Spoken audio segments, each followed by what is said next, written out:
ইলেকশ্যনৰ সময়ত আৰু ক'বই নালাগে আমুকক ভোট দিব লাগে তামুকক ভোট দিব লাগে আমুকটো কৰিব লাগে তামুকটো কৰিব লাগে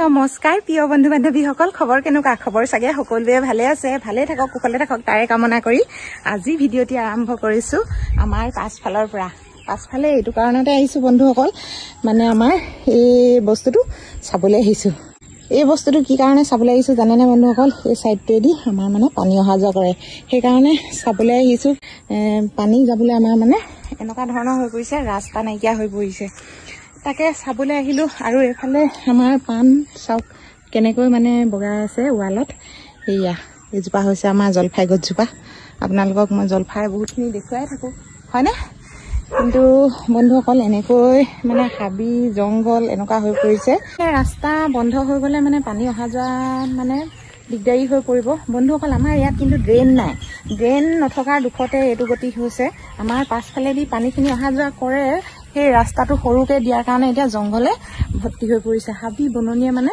অৱস্থা নাইকিয়া হৈ পৰিছে আৰু এইটো চাইডে মানে বৰ বেছিকৈ নাহো আজি চালো বৰষুণৰ পানী বুলি ক'ব লাগিব বিশেষ তেনেকুৱা ধৰণৰ পানী নহয় বাৰু বানপানী নহয় বৰষুণৰ পানী মানে কৃত্ৰিম বানপানী তেনেকুৱা হ'লে আমাৰ ৰাস্তাৰ ওপৰেদি পানী যায় বৈদা কেনিবা গৈছিলে কি আপোনাৰ নতুন ঘৰ ল'লে নি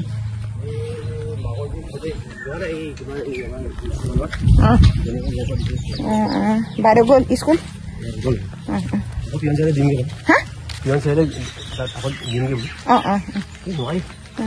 এই ৰাস্তাটো অকণমান দেখুৱাই দিছো আমাৰ ৰাইজক এই ৰাস্তাটো মানে সম্পূৰ্ণৰূপে এইটো বুৰি যায় হয় নাই পানী হয় পানীৰ কাৰণে মানে আমাৰ ড্ৰেইনৰ ব্যৱস্থাটো একেবাৰে নাই হয় নাই বুইদা এতিয়া আমি কি কৰিব লাগিব বাৰু কওকচোন অকণমান নহয় এতিয়া গৰম নগৰত যে উন্নয়ন কমিটি আছে এতিয়া গৰম নগৰৰ পানীবোৰ চব ইফালে ইফালে চব জমা হৈছে বুজা নাই চবেই মিলি মেলি ড্ৰেইন এটা বুজা নাই এনেকে ড্ৰেইন এটা দিয়ে দিব লাগে এনেকে মানে এই ৰাস্তাটো আছে নাই এটা পাইপ এটা দি মেলি তাৰপিছত ইফালে এনেকে এইডোখৰ উ আছে নহয় সেই উ থকা ডোখৰলৈ যদি যায়গে তেতিয়া কিন্তু পানীখিনি ধুনীয়াকে ওলাই যাব নৈ লৈ হয় নে নহয় আৰু এতিয়া আমাৰ মানে ড্ৰেইন আগফালে নথকা ডোখৰত এতিয়া পাছফালে আহিছে আৰু কাবাৰ আগফালে আহিছে এনেকুৱা ধৰণৰ হৈছে কিন্তু সম্পূৰ্ণ যদি আমাৰ ড্ৰেইনবিলাক যদি আগফালে হ'ল হলে তেতিয়া কিন্তু বহুত ধুনীয়া হ'লহেঁতেন নহয়নে কিন্তু এতিয়া অকাই পকাই পানী আহিছে ক'ৰবাত পানী বন্ধ হৈ গৈছে সেইকাৰণে আমাৰ ইমান ওখ ওখ ঘৰ ভেটিবিলাকো কি হৈছে এতিয়া ডেম হৈ গৈছে হয়নে নহয় সেই ডেম টানিছে এই পানীডোখৰ এইবিলাক কাটি কাটি যদি উলিয়াই দিয়া হলে কিন্তু বহুত ধুনীয়া হ'ল ন তাকে সেই আজি অকনমান চালো আৰু ৰাইজকো দেখুৱালো ৰাইজে বহুতে সুধিছিলে আপোনালোকৰ তাত বোলে মাছ ওলাই নেকি আমাৰ ইয়াতো বহুত মাছ ওলাই হয় নাই বৈদা এইফালে ওলাই এয়া পাতিয়ে থৈছে কিবা এইটো কি জাল পাতিয়ে থৈছে হয়নে এয়া ড্ৰেইনত জাল পাতি থৈছে আমাৰ মানে ড্ৰেইন নাইকিয়া দুখত আজি এইটো গতি হৈছে সম্পূৰ্ণ ৰাস্তা মানে ইমান ওখ ৰাস্তাটো বুৰি যায় হয়নে এইটো ওপৰেদি পানী গুচি আহে এতিয়া এনেকুৱা হৈছে যিবিলাক এতিয়া এই ব্লক পাৰিলে এই ব্লক পৰা ৰাস্তাবিলাকো মানে ওপৰেদি পানী গৈছে জানে এতিয়া লাভটোতো একো নাই এতিয়া ৰাস্তাটো বেয়া হ'ব আনটো একো নাই হয় নাই এইখিনিত উ আছে এইখিনিতে উ আছে নদী তাকে তাকে এইডোখৰতে হয় নে নহয় আৰু এই গৌৰৱ নগৰ পানীটো কলৈ যাব ৰাস্তাটো ধুনীয়াকে উলিয়াই যদি ফালে যদি লৈ গ'ল হলে তেতিয়া কিন্তু বহুত ধুনীয়া হ'লহেঁতেন কিন্তু এতিয়া ইয়াত পুল নাই একো নাই আৰু পানী কলৈ যাব পানীটো ইয়াতে ব্লক হৈ থাকিবই মানুহৰ ঘৰত সোমাবই নহয় জানো মানুহৰ ঘৰত সোমাবই এতিয়া আৰু উপায় নাইকিয়া হৈছে এতিয়া মানে এনেকুৱা হৈছে আমাৰ বন্ধুসকল এই এনেধৰণে মানে পানীবিলাক য'তে ত'তে এনেকৈ ডুম পাতি পাতি গোট খাই যায় পুখুৰীটো হতৰ নিচিনা মানে য'তে মানে এইফালেও দ আৰু এইফালেও দ নহয়নে আৰু যিডোখৰ দ ঠাই পায় তাতে পানী জমা হৈ থাকে কিন্তু ওলাই যাবলৈ ৰাস্তা নাই এনেকুৱা হৈ পৰিছে কিন্তু মানে বহুত দুৰ্ভাগ্যজনক কথা কাৰণ আমাৰ ঠাইডোখৰ হৈছে শিৱসাগৰ গৌৰৱ নগৰ আৰু একেবাৰে মানে টাউনৰ কাষতে লাগি থকা বুলিয়ে ক'ব লাগিব টাউন বুলিয়ে ক'ব লাগিব কিন্তু ৰাস্তাটো হ'ল বাৰু এই এবছৰ হৈছে এই দেখিছে আপোনালোকে এনেকৈ ব্লক পাৰিছে কিন্তু ঘাঁহ ওলালে নি এবছৰতে ঘাঁহ ওলাইছে কিন্তু কোনোবাই বেয়া পায় ভাল পায় সেইটো বাৰু মই নাজানো তথাপিতো আপোনালোকক দেখুৱাইছোঁ এইবিলাক চাওক ছাগলী কিন্তু সঁচাটোতো ক'বই লাগিব নহয়নে বাৰু দিয়ক এতিয়া মই আপোনালোকক ঘৰত সকলোখিনি কথা কৈ আছোঁ ব্লক ভিডিঅ'টো বন্ধুসকল এইটো কাৰণতে প্ৰস্তুত কৰিলোঁ, সঁচাকৈ আমাৰ কিন্তু ড্ৰেইন বা নলা নৰ্দমা নথকাৰ দুখতে পানী বহুত বেছি হয়। আৰু অকণমান যদি মানে সৰু সুৰা বৰষুণ দিলেও এনেকুৱা ধৰণৰ হৈ পৰে, মানে পানী আহি আমাৰ চোতালত জমা হৈ যায়। কাৰণ আমাৰ ঘৰ ভেটিবিলাক চাপৰ আৰু তাতে চোতালবিলাকো অলপ দমূৰীয়া। আৰু যিসকলে এতিয়া নতুনকৈ ঘৰ দুৱাৰ বনাইছে তেখেতলোকে কিন্তু ভেটি ওখ কৰিছে, তেখেতলোকৰ পানীয়ে মানে তেখেতলোকৰ চৰ্তৰ পানীয়ে আহি আমাৰ এই চাপৰ ভেটিবিলাকত মানে পানী জমা হৈ গৈছে। কিন্তু কি ক'ম, উপায় নাই। তথাপিতো এটাই অনুৰোধ, যাতে উন্নয়নৰ নামত সকলোৱে সকলোখিনি কৰিছে বুলিয়ে ক'ব লাগিব। চৰকাৰকো দুখী লাভ নাই যদিও কিন্তু এষাৰ কথাই ক'ব লাগিব যে বিশেষকৈ আমাৰ ইমান টাউনৰ কাষতেই লাগি থকা নলা নৰ্দমাৰ প্ৰতি তেওঁলোকে অলপমান বৰমূৰীয়াসকলে চকু দিলে আমিও বহুত বেছি সুখী হ'ম।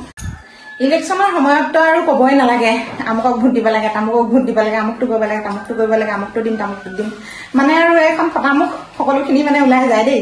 কিন্তু তথাপিতো কোৱা নাই আপোনালোকৰ আগত, যে কি নহওক তেওঁলোকৰ কাম তেওঁলোকে কৰিছে। কিন্তু ৰাইজৰ জ্ঞাতাৰ্থে বা ৰাইজৰ সহায় অনুভূতি বিচাৰে যদি তেওঁলোকে, তেতিয়াহ'লে ৰাইজক সকলোবোৰ বস্তু দিবলৈ তেওঁলোকেও মন কৰিব লাগে, নহয়নে? আজি মই ইয়াত থকা 14 বছৰে হ'ল বন্ধুসকল, আজিলৈকে মানে ৰাস্তাটো নহ'ল। আৰু এই এবছৰত মানে এই ব্লকখিনি পাৰিলে যদিও মানে বৰ এটা সুবিধাজনক নহ'ল। আৰু নোহোৱাত যি হ'ল আৰু সেইখিনি বাৰু মই নকওঁ। কিন্তু আমাৰ এতিয়া মেইন প্ৰব্লেমটো হ'ল পানী, মানে ড্ৰেইন। আমাৰ ড্ৰেইন নাইকিয়া দুখত মানে সকলো ৰাইজে ভুগিব লগাত পৰিছে আৰু ভুগিবও ভৱিষ্যতে। ইয়াত মানে নৈসদৃশ হৈ যাব, এনেকুৱা হৈ পৰিছে। সেইদিনা এটা ইমান সৰু সৰুখনতে আপোনালোকে দেখিছে যিটো অৱস্থা হৈ পৰিছে আমাৰ গৌৰৱ নগৰ, মানে ৰাস্তাৰ ওপৰেদি পানী আৰু মাছ। আপোনালোকক মই দেখুৱাইছো ভিডিঅ'টো, মাছ একদম মানে সৰহ সংখ্যক মাছ ওলাইছে, ৰাইজে ধৰিছে। আৰু কাকনো বোলে নধৰিবা বুলি ক'বা, নহয় জানো? কিন্তু ধৰিছে, হয় বাৰু, দিয়ক ধৰক, একো নাই, সেইটো বাৰু নকওঁ। কিন্তু নধৰিলে ভাল আৰু। কিন্তু তাকে আজি মই ভিডিঅ'টি আপোনালোকলৈ আগবঢ়ালোঁ বনাই মেলি।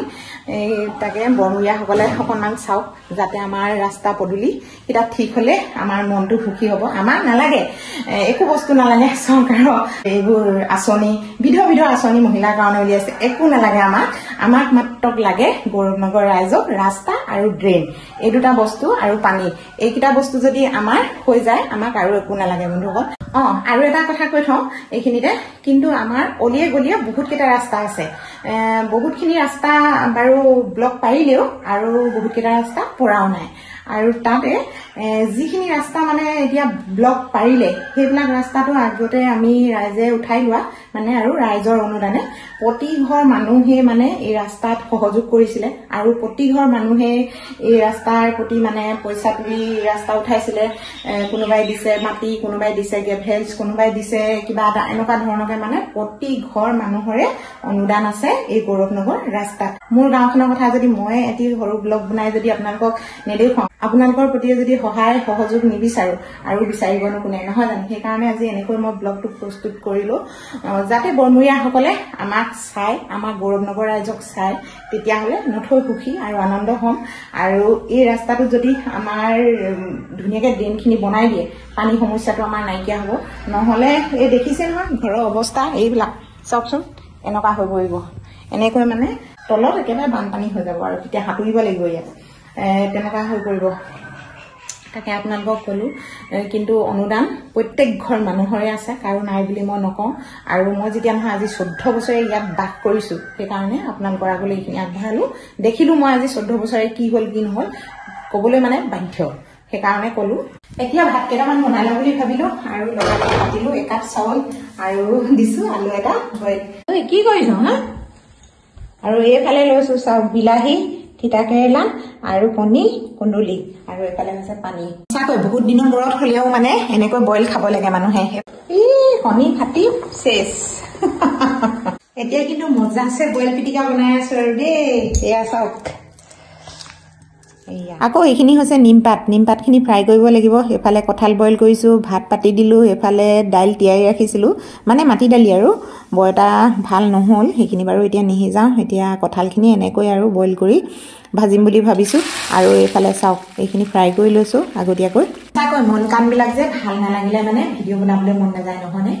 মন কাণ এইটো কাৰণতে ভাল লগা নাই, ধুনু গুচি গ'ল আৰু তাতে ইটোৰ পিছত সিটো বেয়া খবৰ শুনিবলৈ পোৱা গৈছে। আপোনালোকৰো চাগে মনটো বেয়া লাগিছে নহয়নে? আমাৰ মৰমৰ অভিনেতা বসুদা আমাৰ মাজৰ পৰা গুচি গ'ল, কিন্তু বহুতখিনি দুখ লাগিছিল সেইদিনাখনি। মই কিন্তু এটা ভিডিঅ' আপলোড কৰিম বুলি ভাবিছিলো, কিন্তু ধৈৰ্য মানে নহ'ল। তেওঁৰ কাৰণে মানে চকু পানী ওলাই গ'ল। তেওঁ আত্মাই চিৰশান্তি লাভ কৰক আৰু য'তেই থাকক তেওঁ যাতে সুখে শান্তিৰে থাকক। আমাৰ মাজৰ পৰা গুচি গ'ল। ইমান ভাল ভাল যদি অভিনেতা এনেধৰণে আমাৰ মাজৰ পৰা গুচি যায়, তেতিয়াহ'লে আমাৰ অসমৰ কাৰণে বহুত বেছি বেয়া এটা প্ৰভাৱ বুলিয়ে ক'ব লাগিব। কাৰণ এনেকুৱা ধৰণৰ কৌতুক অভিনেতা আমি হয়তো আকৌ পাম নে নেপাম, এনেকুৱা ধৰণৰ হৈ পৰিছে নহয়নে? ইমান ধুনীয়াকৈ হাঁহি খুৰাক জগাই, কিন্তু বেহাৰবাৰী আউটপোষ্ট বুলি ক'লে মই কিন্তু সদায় চাওঁ বুলি ক'ব লাগিব। এপিছডটো অহাৰ লগে লগে মানে এই পাকঘৰতে আৰু মোবাইলটো খুলি ভাত বনাবলৈ লওঁ। তেওঁলোকে এফালে অভিনয় কৰি থাকে, মই চাই থাকোঁ, হাঁহি থাকোঁ। আমাৰ মানুহজনে কয় যে তোমাৰ ডিউটি আৰম্ভ হ'লেই নেকি, তেনেকৈ কয়। কিন্তু আমাৰ এওঁ বহুত বেছি দুখ কৰিছে, বিশেষকৈ বসুদাৰ কাৰণে। কিন্তু বহুত বেছি ভাল অভিনেতা আছিল, কিন্তু কি ক'ম, উপায় নাই। নিয়তি পৰিহা, কোন কেনেকৈ কলৈ গুচি যায় কোনেও ধৰিব নোৱাৰে নহয়নে? বাৰু দিয়ক। এতিয়া নিমপাতখিনি এনেকৈ ভজা হ'ল আৰু মানে ফ্ৰাই কৰা হ'ল। আৰু এইফালে মই এতিয়া লৈছোঁ আকৌ ফ্ৰাই কৰিবলৈ কঁঠাল যদি ফ্ৰাই কৰি পিনে চব্জি বনোৱা হয় নহয় বন্ধুসকল, বহুত বেছি ভাল লাগে। আৰু আলু আৰু কঁঠাল এনেকৈ মই ফ্ৰাই কৰি ল'লোঁ আৰু তেল মাৰিছোঁ সৰু বিলাহীৰ লগত দি।